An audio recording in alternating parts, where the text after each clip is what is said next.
کیا کو education system میں پڑھا سکتے ہیں؟ کو ایجوکیشن سسٹم میں بہت زیادہ خرابیاں ہیں اور لڑکے لڑکیاں دونوں ڈپریشن میں جاتے ہیں، عشق معاشقے چلتے ہیں، پاگل ہو جاتے ہیں، نشہ کرنا شروع کر دیتے ہیں۔ آپ کہہ سکتے ہیں نہیں فلاں بچہ تو کو ایجوکیشن میں پڑھا ہے وہ تو خراب نہیں ہوا، کہیں اگر چرس بٹ رہی ہو نا تو سارے چرسی نہیں بن جاتے،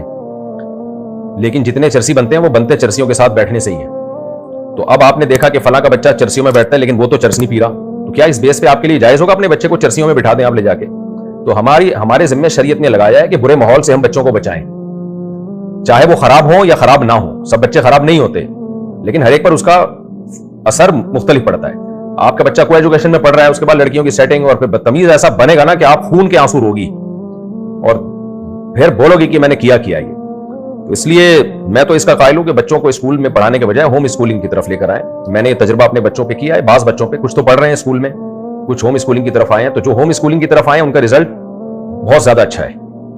خرچہ بھی کم ہو رہا ہے ان کے اوپر۔ وہ اسکولوں کے جو رنگ کے ڈبے اور ٹوپی ڈرامے جو تھے نا وہ فضول قسم کے، آج فلانا ڈے آج ڈمکانا ڈے، ان سے بھی جان چھوٹی ہے۔ اسکولوں میں کیا ہوتا ہے، بیگ بھی ان کم وقتوں سے ہی خریدو، اسکول کا بیگ جو سلیبس ہے وہ بھی ان کم وقتوں سے ہی خریدو، یونیفارم بھی انہی کم وقتوں سے خریدو، اور روزانہ جو سبق ہوتا ہے وہ ٹیچر سن بھی نہیں سکتا، اتنے سارے بچے ہوتے ہیں، ٹیچر کو پتہ ہی نہیں چلتا کون سا بچہ سبق یاد کر رہا ہے کون سا یاد نہیں کر رہا۔ تو بھائی یہ دھندا چل رہا ہے مارکیٹ میں۔ ٹھیک ہے اگر آپ کے پاس ہوم اسکولنگ کا کوئی ذریعہ نہ ہو تو پھر نہ پڑھانے سے بہتر ہے آپ اسکول بھیج دیں۔ میں امریکہ 2 دفعہ ہو کے آ چکا ہوں، وہاں بھی ہوم اسکولنگ کو گورے جو ہے نا پروموٹ کر رہے ہیں ہوم اسکولنگ، کیونکہ اسکول میں بھائی جتنا بھی اچھا ٹیچر ہو 40-50 بچوں کو کیسے سنبھالے گا، وہ کیسے ہر ایک سے سبق سنے گا، کیسے ہر ایک کی نگرانی کرے گا؟ آپ 2-4 بچے ہو ایک ٹیچر ہو، بس اس طرح پڑھائی ہوتی ہے۔ پہلے زمانے میں جو علماء میں بڑے بڑے علامے پیدا ہوئے نا، آج ہم ان کی کتابیں دیکھ کے حیران ہوتے ہیں کہ انہوں نے کیسے اتنی بڑی بڑی کتابیں اور اتنی زیادہ کتابیں اور اتنی تحقیقی کتابیں اتنی تھوڑی تھوڑی عمروں میں کیسے لکھ دی ہیں۔ تو جب ہم ان کی ہسٹری چیک کرتے ہیں تو پتہ چلتا ہے کہ انہوں نے ایسا نہیں تھا کہ 50-50 بچوں کی کلاس تھی اور ایک ٹیچر،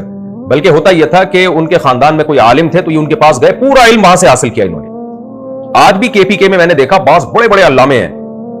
اتنا علم ان کے پاس، میں حیران ہوتا ہوں بھائی، اتنی زبردست عربی، ان کی بلاغت میں کمال، صرف و نحو میں کمال اور فقہ میں کمال۔ تو کیا وہ قدیم طرز پہ پڑھ رہے ہیں؟ وہ کیا کرتے ہیں، پتہ چلا کہ بھائی فلاں جگہ عربی گرامر کا کوئی ماہر استاذ ہیں جنہوں نے زندگی پر عربی گرامر ہی پڑھائی ہے، تو 1-2 سال تک جا کے ان سے صرف عربی گرامر پڑھی۔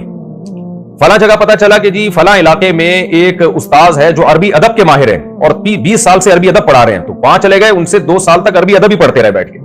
پھر پتہ چلا فلاں جگہ جو ہے حدیث کے بڑے ماہر استاذ ہیں جو 30 سال سے حدیث پڑھا رہے ہیں، تو ان کے پاس گئے، ان کے پاس صرف اور صرف حدیث پڑھی، ایک کے پاس صرف تفسیر پڑھی، ایک کے پاس صرف فقہ پڑھا، تو ایک کے سے صرف فن افتاء سیکھا۔ تو اس طرح سے جا کے ان کے اندر بہت زبردست صلاحیت پیدا ہوتی تھی اور اب بھی کچھ جو اس طرح سے پڑھ رہے ہیں۔ ہمارے یہاں جو سیٹ اپ ہے نا 50-50 بچے ایک کلاس میں، تو جن کے پاس ہوم اسکولنگ کا سیٹ اپ نہ ہو تو ان کے لیے تو ٹھیک ہے مجبوری ہے، لیکن بھائی اگر آپ کو کوئی اچھا ٹیوٹر مل سکتا ہے جو ذی استعداد ہو، حفظ کے کلاس میں دیکھ لینا، میرا بچہ مدرسے میں حفظ کر رہا ہے، اب تھوڑا تھوڑا سبق مل رہا ہے اس کو، وہ بہت ماشاءاللہ ذہین ہے، وہ خود مجھے آ کے کہہ رہے ہیں میں زیادہ یاد کر سکتا ہوں۔ جب ٹیچر سے ہم نے بات کی ہے بھائی یہ تو زیادہ یاد کر سکتا ہے، تو ٹیچر نے کہا میں زیادہ سن نہیں سکتا، یہ یاد اگر زیادہ کر لے گا تو میں نے اتنے سارے بچوں کو سنبھالنا ہے، میں ایک صفحے سے یا ایک رکوع سے زیادہ نہیں سن سکتا۔ تو ٹیچر کی تو مجبوری ہے بھائی، بچہ اگر ذہین ہے تو آپ کیوں اس کو 50 بچوں کی کلاس میں آپ پڑھا رہے ہو؟ وہ 1 پاؤ پارا بھی روز یاد کر سکتا ہے۔ میں نے قرآن خود سے حفظ کیا ہے الحمدللہ، 6 مہینے میں کر لیا تھا، کیونکہ میں آدھا پارا پونا پارا ایک دن میں یاد کر لیتا تھا۔ اب میں اگر مدرسے میں بیٹھ کے حفظ کرتا تو ٹیچر نے تو مجھے 1 رکوع دینا تھا، سارا دن میرا ضائع ہوتا، اسی کو میں دہراتا رہتا بیٹھ کے۔ تو ہوم اسکولنگ میں یہ ہوتا ہے آپ کے بچے کی جو صلاحیت ہے اس کے حساب سے ٹیچر طے کرتا ہے، اس کو 2 سال میں میٹرک کرانا ہے، 3 سال میں کرانا ہے، 4 سال میں کرانا ہے میٹرک، وہ خود فیصلہ کرتا ہے۔ جبکہ اسکول میں آپ کا بچہ کتنا ہی ذہین ہو، اس نے کم وقت نے 10 سال میں ہی میٹرک کرنا ہے۔ تو اس لیے اسکولوں میں تو بھیجو ہی نہیں بھائی، اور اگر مجبوری ہے تو پھر کو ایجوکیشن میں مت بھیجیں۔ بچوں کے خراب ہونے کا بہت زیادہ خطرہ ہے، بچے ڈپریشن میں جاتے ہیں۔ یہ لڑکا لڑکی کی اٹریکشن یہ نیچرل ہے، یہ کوئی بیماری نہیں ہے، یہ نیچرل ہے۔ جب وہ جائے گا نا، اور 8-9 سال کے بچے میں آج کل ٹھڑک پیدا ہو چکی ہوتی ہے، وہ میڈیا اتنا فاسٹ ہو چکا ہے، وہ ٹھڑکی بننا شروع ہو چکا ہوتا ہے، ہم اس کو بچہ سمجھ رہے ہوتے ہیں، وہ بچے نہیں ہوتے، وہ بیچ کے کھا جائیں ماں باپ کو، اللہ معاف فرمائے۔ وہ جب بیچ کے کھانے کا تذکرہ کرتا ہوں تو وہ ارشاد بھٹی کا انٹرویو یاد آتا ہے، دوبارہ نا ارشاد بھٹی مجھ پہ مسلط ہو جائیں کہ آپ نے کہا بیچ کے کھا جائیں۔ خیر، تو بڑے خلاصہ یہ ہے کہ 9-10 سال کے بچے آج کل بڑے سمجھدار ہوتے ہیں، اتنے بیوقوف نہیں ہوتے جتنے ہم ان کو سمجھ رہے ہوتے ہیں۔ تو اس لیے بچوں کو بچاؤ کو ایجوکیشن سے، کوئی اسلامک اسکول جہاں کا ماحول اچھا ہو وہاں داخلہ کروائیں اس کا۔ اور اسلامک اسکول والوں کو بھی چاہیے کہ اسلام کو بھی فوکس کریں، پڑھائی کو بھی فوکس کریں۔ اسلامک اسکول والوں نے آدھی پیڑھیوں تک شلواروں والے ٹیچر تو رکھے ہوتے ہیں اور داڑیاں اتنی بڑی بڑی، آتا واتا ان ٹیچروں کو کچھ نہیں ہے۔ کچھ اسلامک اسکول ایسے ہیں جو بڑے کامیابی سے چل رہے ہیں۔